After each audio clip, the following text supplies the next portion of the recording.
Now look at Part 1. You'll hear a woman complaining about an item she has bought. First, you have some time to look at questions 1 to 4.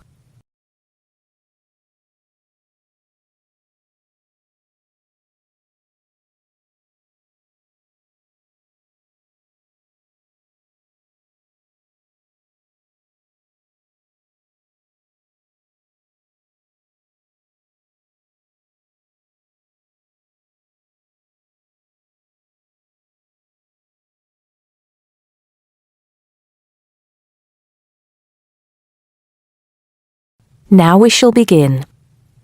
You should answer the questions as you listen because you will not hear the recording a second time. Listen carefully and answer questions 1 to 4.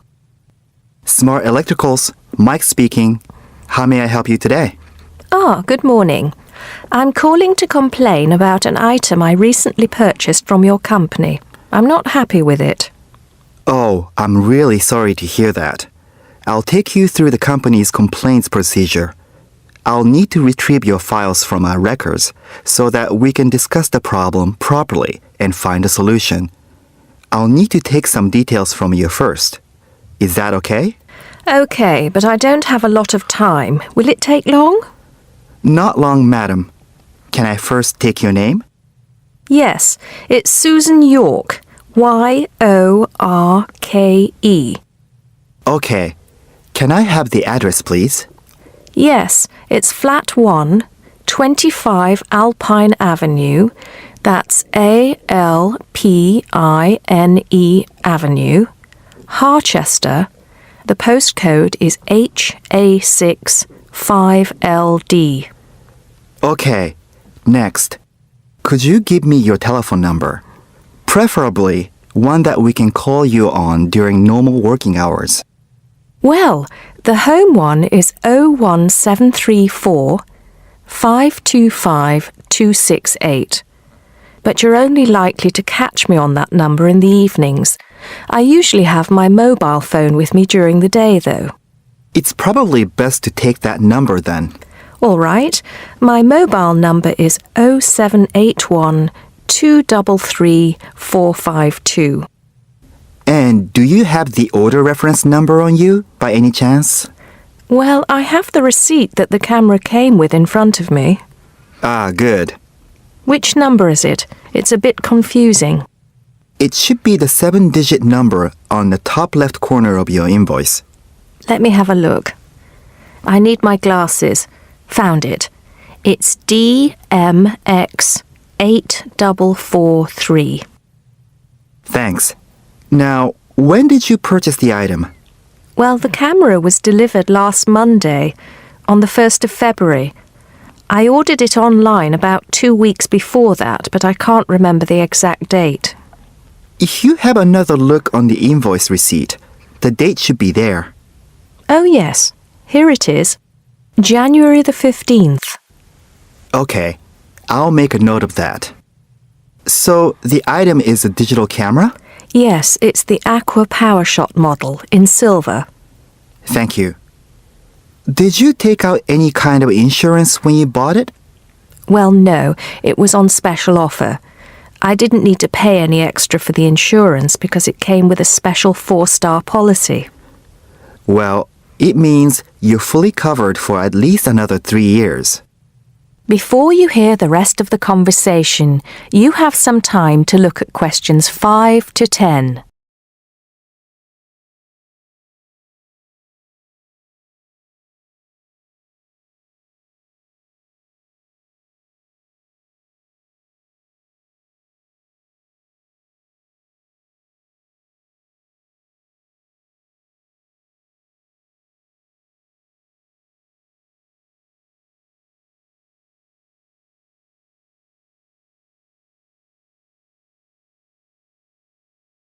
Now listen and answer questions 5 to 10. Right. What is the problem? Yes, the first thing is that it came with 1 memory card in the box when there were supposed to be 2. Oh dear. I'm terribly sorry about that. It must have been an oversight in the packing department. I can do something about that straight away and get one sent out to you. Well, that's not the only thing. I bought it as a present for my niece because she loves swimming. It said on the website that it was waterproof, but when she took it on holiday and tried to use it underwater, it got ruined because water got into the lens. You can imagine how disappointed my niece was. I certainly can. Were those the only problems? No, there was one other thing. It came with a case to protect it. When I opened the box to take the case out, I saw that it had a big scratch on it. We're really sorry about that. I can offer to have the camera repaired for you. In the event that it can't be repaired, we'll send you a replacement. I don't think so. Seeing as it was faulty in the first place, I wouldn't want another one. I think I'd rather have my money back. Can I get a refund? Yes, of course. If you send it back to customer services, I'll make sure it's dealt with. Thank you very much. That is the end of part 1. You now have half a minute to check your answers.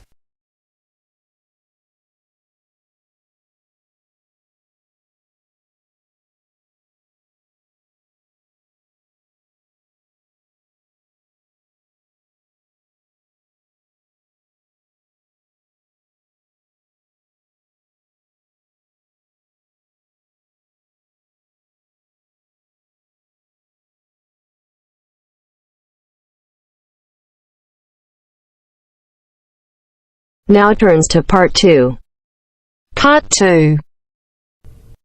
You will hear Elliot, an environmental science student, talking to his tutor about an essay he is writing on captive breeding programs. First, you have some time to look at questions 11 to 15.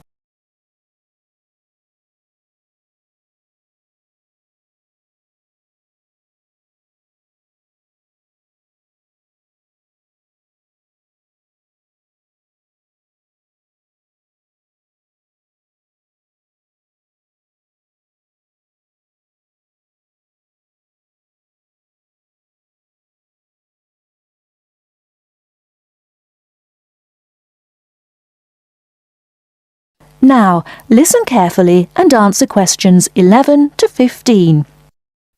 Dr. Ran? Oh, come in, Elliot. Thanks for sending me the draft of your extended essay. Now, you're writing about captive breeding of endangered species, aren't you? Yes. Okay. Well, this isn't a bad first draft, but there are some issues I think we need to discuss. Yes. I wasn't sure if I'd done enough research before I started writing. I'd say you've got plenty here. Too much in places. You've got this very long introduction on factors threatening the survival of species now and in the future, for instance. It's interesting, but it doesn't address the main issue of this essay.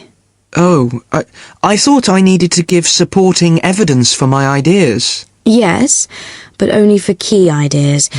You can't cover everything. You've got to focus on the area you've chosen, which is the breeding of endangered species in captivity.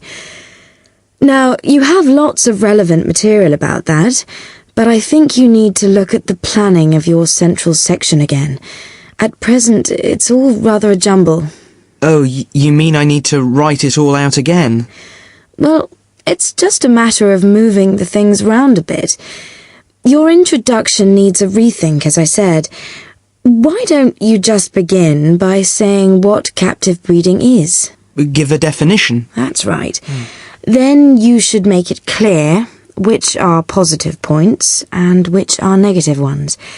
For example, you start with the fact that breeding endangered species in captivity may be the only way we have of preserving some from extinction in the years to come, which is clearly an advantage. Now, what other advantages did you mention? Well, the whole thing about zoos, that since they're the obvious places for captive breeding to take place, this could justify their role in the future. They're not just a place for people to go and stare at animals for fun. And then there's the point that captive breeding eventually allows the animals to be reintroduced to the wild again. in theory at least. Right. So put those points together. Then the disadvantages. Well, the point that these programs are very expensive, obviously. Then thinking about the animals themselves, the psychological effects of captivity. Yes. And you also had a good section on the problem of disease for animals in captivity. But maybe you could have mentioned the poor success rate when they are eventually reintroduced into the wild. Right. Before you hear the rest of the talk, you have some time to look at questions 16 to 20.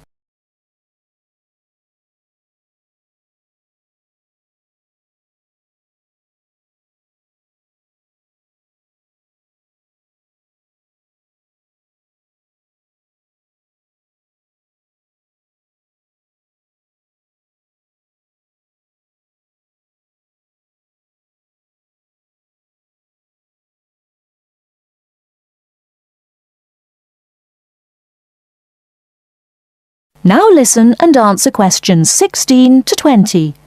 Now, your next section's on requirements for successful release of these animals into the wild. I think you need some evaluation here. Which of these requirements are more important and which are less important according to the available data? I had some information about that, but I wasn't sure if I needed to put it in. Yes, definitely. My first point, for example, that's to do with the fact that animals bred in captivity have to be taught how to survive before they're released. All the data shows that's absolutely essential.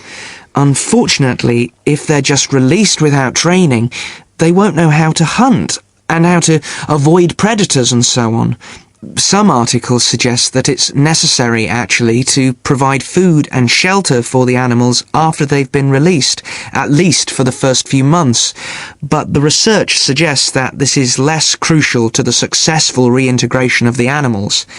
Right. You also mentioned the idea of providing employment for local people in the areas where the animals were being re-released, and education, so that they'll see the return of the animals into their habitats as a positive thing. Yes, that sounds important to me, but I couldn't actually find any statistics or information about it. And I'd have thought it was really important to screen the animals to be sure they were healthy before they were returned to the wild. But the figures show that actually it doesn't make much difference. That's surprising, yes. Did you get any data on the effects of acclimatization? Yes, it showed that if animals are kept on the site where they were to be released for a time in order to acclimatize, they have a far better survival rate than those released directly into the wild. Okay, well, you've got some good information there. Have you thought at all about your final section? Well, I think I'll be looking at the whole question of habitat protection and whether in fact captive breeding is the answer, or whether we can protect endangered species within their natural habitat. That sounds fine. So, I think if you go away and make those changes, that sounds quite promising. Thank you. That is the end of part 2. You now have half a minute to check your answers.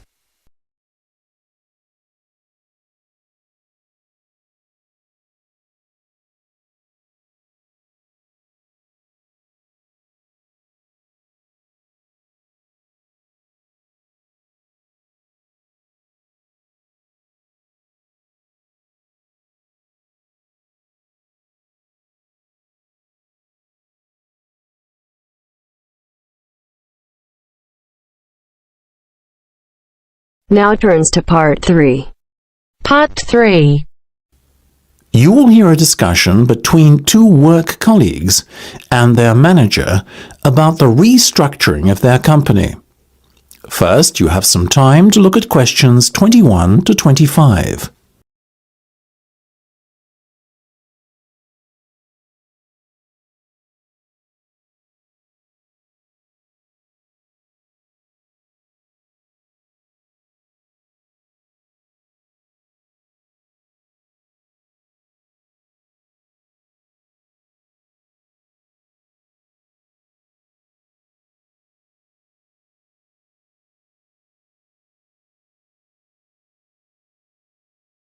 Now listen carefully and answer questions 21 to 25. Come in, both of you. I believe you wanted to talk to me about something, is that right? Yes. Basically, all the staff are concerned about what the restructuring of the company is going to mean for them. None more so than myself and Nam, as we are the newest members. As I said to all staff at the meeting last week, there's no cause for concern. There will be no compulsory redundancies. All redundancies will be on a voluntary basis. Yes, we understand that, but to tell the truth, we just want a little reassurance that our jobs are safe. Look, Anne and Penny, the company isn't going to be short-sighted and let its bright young minds go.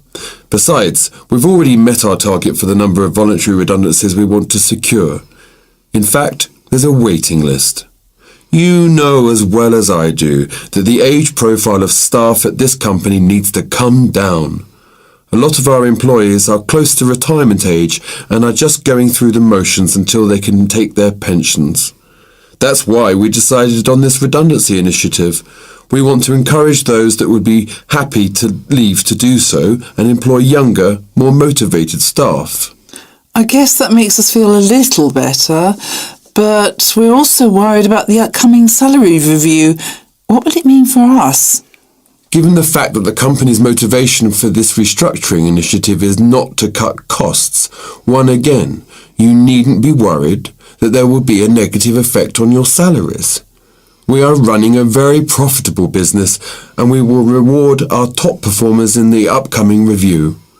Both of you fall into that category, so you can expect a healthy bonus and salary increase. Simple as that. That's good to know. Another thing on our minds was the fact that with all these voluntary redundancies happening in the next few months, there will be a lot of positions opening up higher in the company. What we were wondering is, will the recruitment drive be an internal or an external one? Obviously, we will recruit internally where possible. That has always been company policy.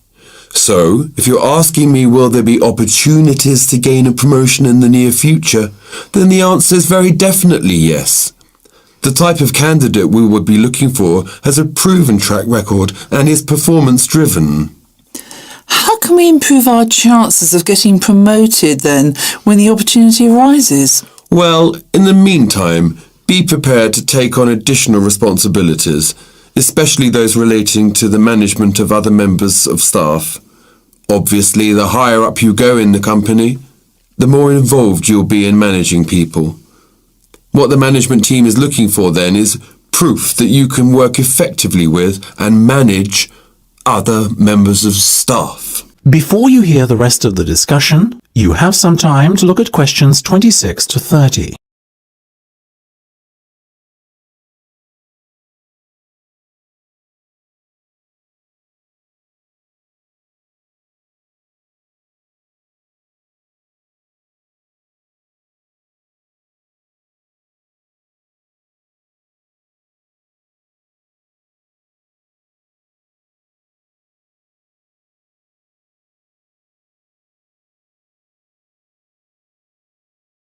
Now listen and answer questions 26 to 30.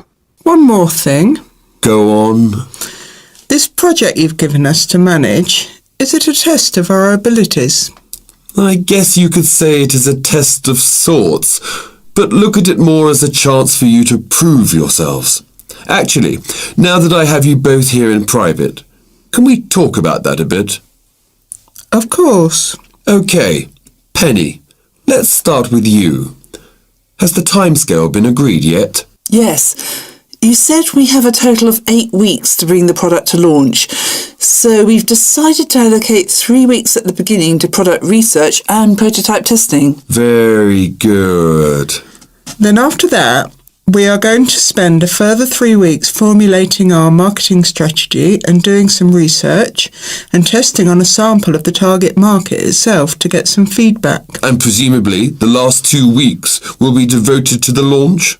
Exactly. Now, let's talk estimated costs. Well, you've given us a total budget of £100,000. Of that, we're allocating 50% to product development and testing. a further 25% to marketing, and £25,000 will be spent on the launch. Penny, give me a breakdown of the launch costs, would you?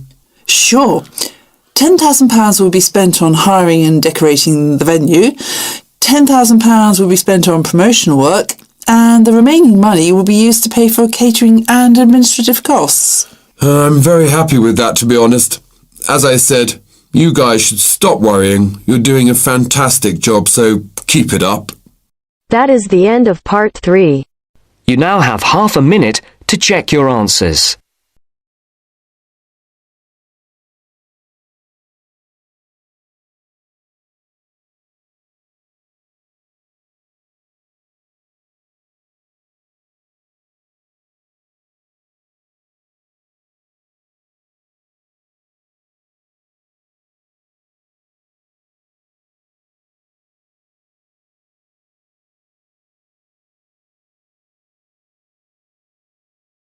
Now turns to part 4.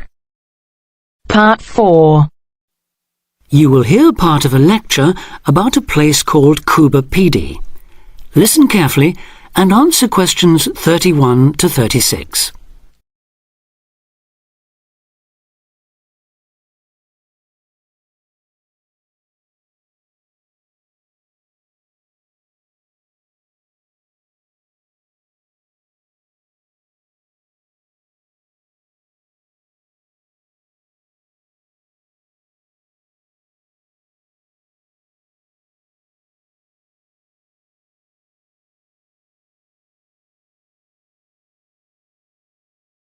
Listen carefully and answer questions 31 to 36.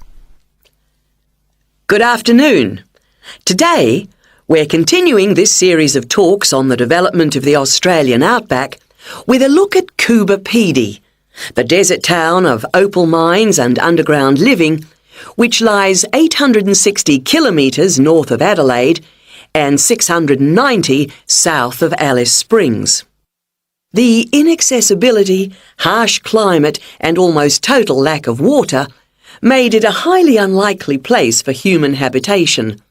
But that all started to change in 1915 with the discovery there of opals, the precious stones which seem to change colour according to their surroundings.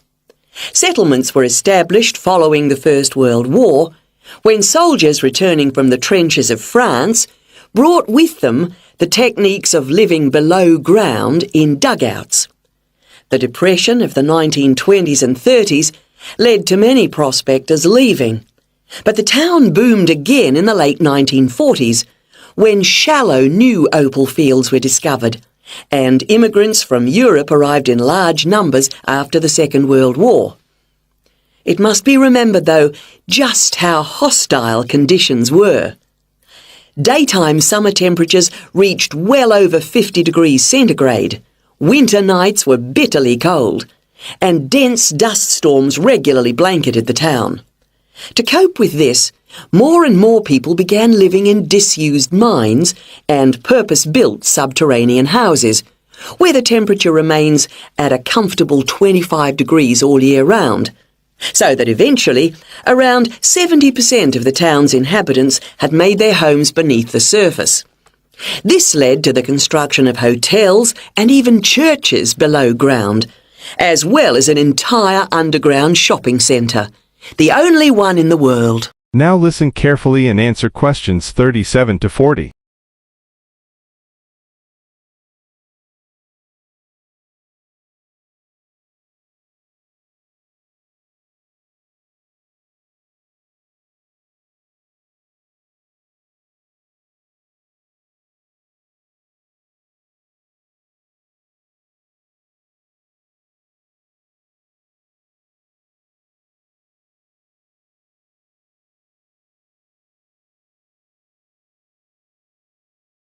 Now answer questions 37 to 40.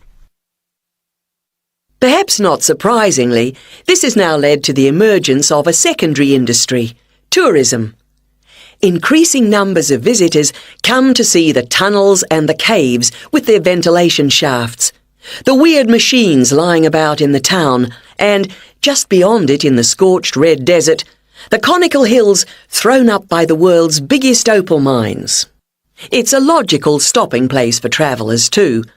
The nearest town to Coober Pedy is Woomera, in the prohibited area once used for launching space rockets. But even that is an enormous distance away. Within the town itself, there are plenty of hotel rooms and a number of ethnic restaurants. Remember that Coober Pedy is one of the most multicultural places in Australia, with an estimated 45 nationalities represented, and its very own Opal Museum. A short distance from town, there's a section of the enormous barrier that runs thousands of kilometres across the country. The Dingo Fence, which is meant to keep these predatory wild dogs out of the sheep farming areas. Another attraction just outside town are the sets of various films made there, including Mad Max 3, as well as The Red Planet and Until the End of the World. Names that reflect the harshness of the terrain and temperatures there. The name Coober Pedy, incidentally, comes from an Aboriginal expression meaning white man's hole in the ground. Next, I'd like to go on to talk about Broken Hill, another mining town, but one that... That is the end of part 4. You now have half a minute to check your answers.